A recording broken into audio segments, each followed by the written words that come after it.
So we've decided to transition our entire farm over to fully employ and fully embrace regenerative practices. In this brief introductory video, I'm going to go over the what, the why, and the how of what we intend to do here on the farm to employ these practices. Now, I've looked at a lot of definitions of regenerative agriculture, regenerative grazing, and they're all extremely helpful. For us, though, here on the farm, we want to simply say we are going to work symbiotically with nature to improve the whole. It's an exciting project we're very interested in, we're learning a lot about, and that brings us to the why. Why would we want to do this? Well, the answer is really quite simple and quite obvious. We want life to flourish on Baker Regenerative Farms. From the microbiology of the soil all the way through all the various cycles, the carbon cycle, the methane cycle, the water cycle. We've learned so much about the way that nature works and these cycles take place, and as we dig deeper into this, we learn more and more all the time. It's very interesting to note that there are more life forms in a handful of soil than there are people on Earth. An amazing fact if you think about it. It's also amazing to realize that the top 6 inches of soil has sustained all of humanity throughout time.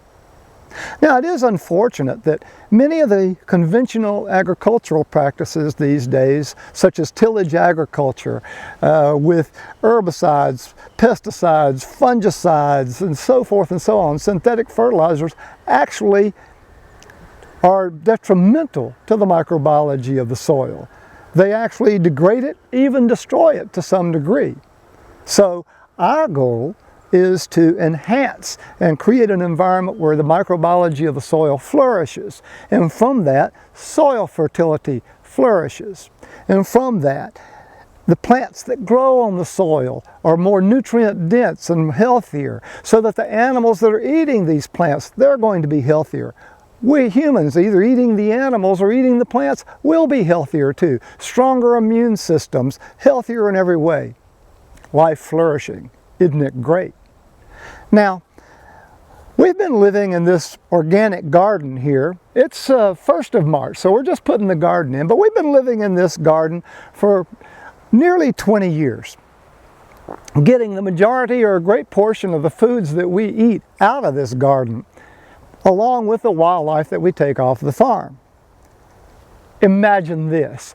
Imagine the entire farm is nutrient dense with organic matter, and again, the microbiology of the soil being so robust that it would be similar to this garden.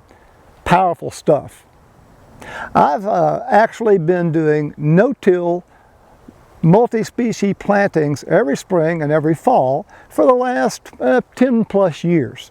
Now, I've seen improvements in the soil, but I haven't ever gotten it quite where I think it can and should be. Which brings us to the how.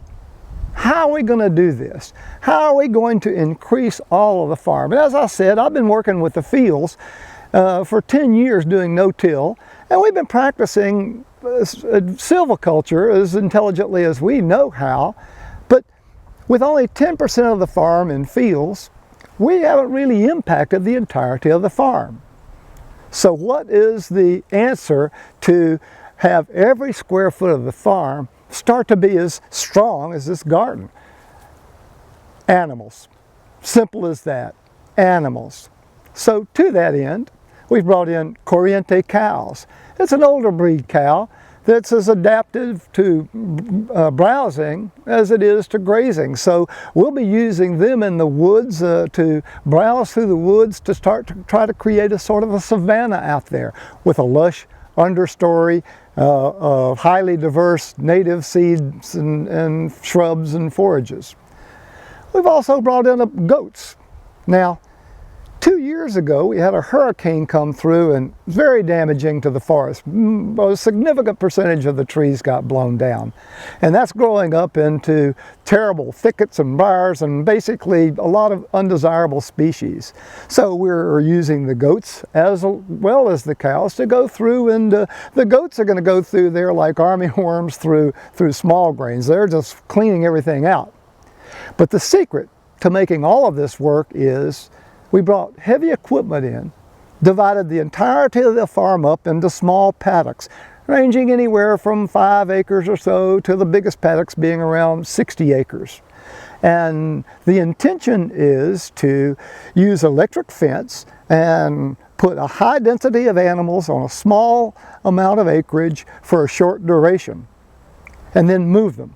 And you move them. So the goats are getting moved every 3 days, the cows might be getting moved every 5 or 6 days, and that starts to replicate the way that some of the most fertile soil in the entire world was created, and that is the soils through the Midwest, which is a result of giant herds of buffalo moving through, grazing, maybe 1 million of them, grazing everything down, urine, manure, saliva, hair, all feeding the microbiology of the soil, starting this whole symbiotic cycle that I began this whole discussion with. And then they would move on and provide plenty of time for all of the plant species to recover fully. And that's the science behind all of this. There's a fascinating science behind the symbiosis of soil microbiology and plants and how they both feed on each other. And that's a science that we'll be going into in a lot more detail in future videos.